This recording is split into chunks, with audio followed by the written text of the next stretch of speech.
Jamais n'ai-je eu autant l'impression d'attendre que cette année écoulée. Attendre, attendre que quelque chose se passe, attendre que l'important se produise, attendre que le meilleur arrive, attendre de revenir au réel. Attendre.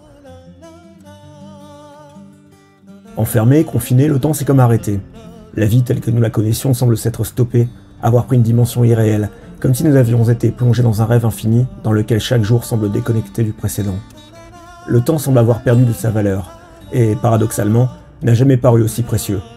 Et en y réfléchissant, aucune œuvre audiovisuelle n'a, à mon sens, su aussi bien encapsuler ses sentiments que Cowboy Bebop. Fuck you like CeeLo, bucking and I reload, sipping Pellegrino, sugar sit like Tarantino, in the cut like Lilo, with everybody we know, we all in together like three cousins in the 90s, and if you don't know about that shit, then you don't know about rap. Faut-il encore présenter Cowboy Bebop?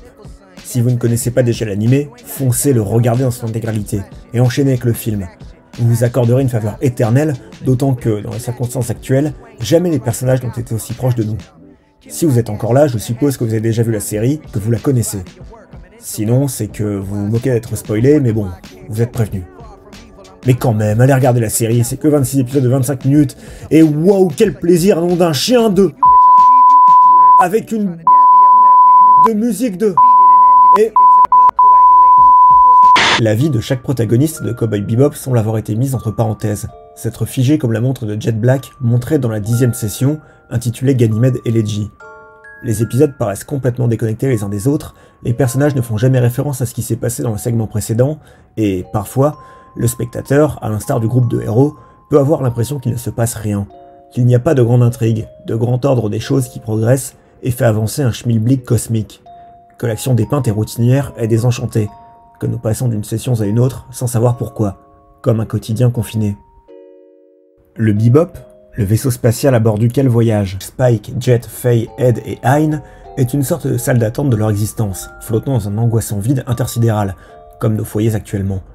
Si Ed est trop jeune pour réellement s'en apercevoir, et Hein est un corgi extrêmement intelligent certes, mais un corgi quand même, il est clair que Spike, Jet et Faye pensent vivoter, pas vivre.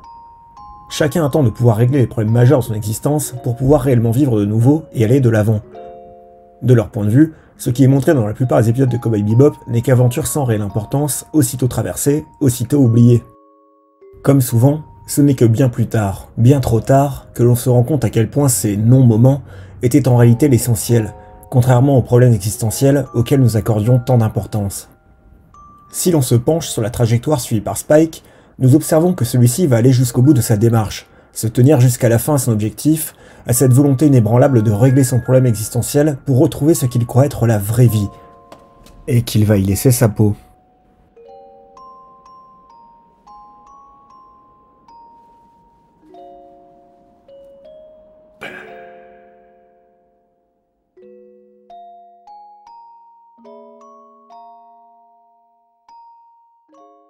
Faye, elle, va atteindre son but, mais comprendre trop tard que cet état d'en attendant à bord du Bebop était en réalité la vie, la vraie, pas un stade intermédiaire.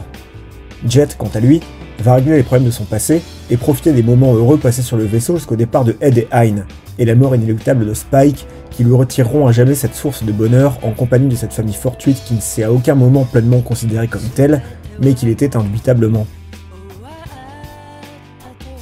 Cowboy Bebop dépeint avec brio, et dans la plus grande subtilité, l'ennui et la nonchalance de personnages qui semblent sur la réserve, cet état d'attente, cette impression de ne vivre qu'une demi-vie, en différant notre engagement total parce que l'on croit dur comme fer que quelque chose de grand se produira pour nous ramener sur le fil rouge de notre existence. L'œuvre de Shinichiro Watanabe explique, sans avoir recours au moindre monologue interminable, que considérer cet état léthargique d'attente comme tel, c'est passer à côté de sa vie, car cette impression de demi-vie, c'est la vie. Ce que nous enseigne Cowboy Bebop, c'est qu'il faut apprendre à accepter et chérir son existence, même si elle ne correspond pas à ce que l'on attendait, à ce que l'on voudrait qu'elle soit.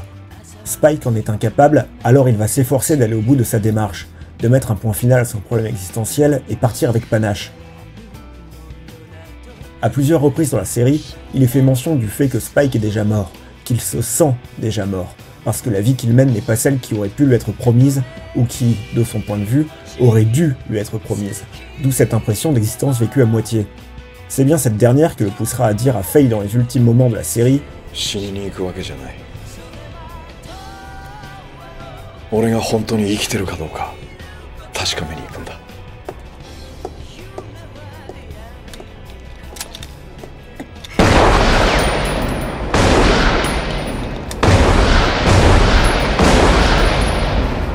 S'il meurt à ce moment-là, cela signifiera que sa demi-vie n'était pas qu'un rêve, mais qu'elle était, en fin de compte, sa vraie vie, purement et simplement. Du premier au dernier épisode, Spike reste bloqué dans un passé qu'il prend toujours pour son présent. Or, accepter que le présent, que la vie, c'est ça, seulement ça, et rien d'autre, tel est peut-être le fameux poids à porter qui nous est confié dans la toute dernière image de Cowboy Bebop. La vraie vie, ce n'est que ça.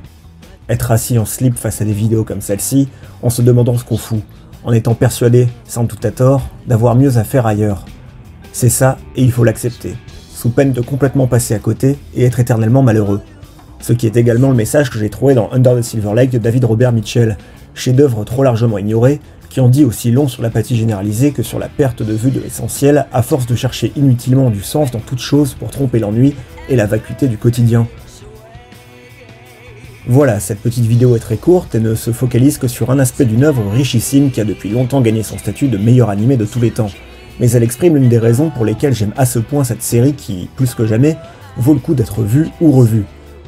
Et la prochaine fois que quelqu'un vous dit que Naruto ou One Piece est le meilleur animé qui soit, rétorquez poliment mais fermement à ce quelqu'un qui a mal prononcé Cowboy Bebop.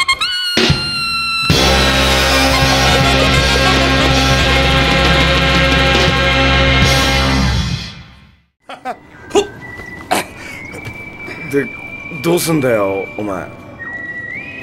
新しい生き方を見つけるだろう。See you, Space Cowboy.